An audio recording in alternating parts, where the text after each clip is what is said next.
पहा, ज्ञानोबारायांच्या जीवनातील एक प्रसंग तुम्हाला सांगेल, म्हणजे माझ्या बोलण्याचा कल तुमच्या लक्षात येईल. ज्या वेळेला विठ्ठलपंतांना आळंदीतून बाहेर काढण्यात आलं, विठ्ठलपंतांनी सिद्धबेटावर आपली छोटीशी झोपडी मांडली आणि सुखाचा संसार तिथे सुरू झाला. ज्ञानोबाराय अंगणामध्ये बसले आहे आणि विचार करत आहेत. लक्षात आलं, गेले 10-12 दिवस झाले आपण इंद्रायणीचं स्नान केलं नाही. म्हणून ज्ञानोबारायांनी पंचा खांद्यावर टाकला आणि इंद्रायणीच्या स्नानाकरिता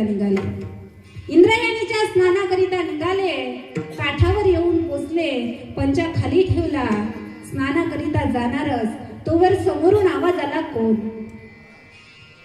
कोण असा आवाज आल्यानंतर ज्ञानोबारायांनी समोर पाहिलं तर ज्यांनी लाता बुक्क्या मारून आळंदीतून बाहेर काढलं होतं, सर्व भांडी कुंडी रस्त्यावर फेकली होती, धक्के मारून आळंदीतून बाहेर काढलं, तेच विसोबा काका अंघोळ करत होते. विसोबा काका समोर दिसतायत.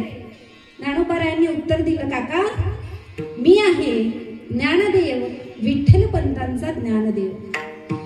ज्ञानोबारायांनी उत्तर दिलं तेव्हा विसोबा काका म्हणाले, कार्ट्यांनो, आळंदी तर बाटवली, आता काय इंद्रायणी सुद्धा बाटवायची ठरवली का? इकडे सुद्धा निघून आलास? ज्ञानोबारायांनी उत्तर दिलं, काका कोट्यवधी पाप्यांचा पाप धुणारी ही इंद्रायणी एका संन्याशाच्या मुलाच्या स्पर्शाने का बरी हो बाटेल? काकांना उलट उत्तर दिलेलं आवडलं नाही. काका ताळ इंद्रायणीच्या बाहेर आले, ताळ दिशीत ज्ञानोबारायांच्या गालात मारली. ज्ञानोबारायांनी आई म्हणून किंकाळी मारली आणि हात जोडले. काका पुन्हा हा ज्ञान्या तुम्हाला या इंद्रायणीच्या काठावर सुद्धा दिसणार नाही. हा ज्ञान्या जर तुम्हाला इंद्रायणीच्या काठावर जरी दिसला ना काका, तर या ज्ञानाला याच इंद्रायणीत बुडवून मारा काका. पुन्हा हा ज्ञान्या इथे कधीच येणार नाही. जी इंद्रायणी ज्ञानोबारायांच्या समाधीला स्पर्श करून जाण्यास स्वतःला धन्य समजते, त्याच इंद्रायणीचं स्नान सुद्धा या लोकांनी करू दिलं नाही.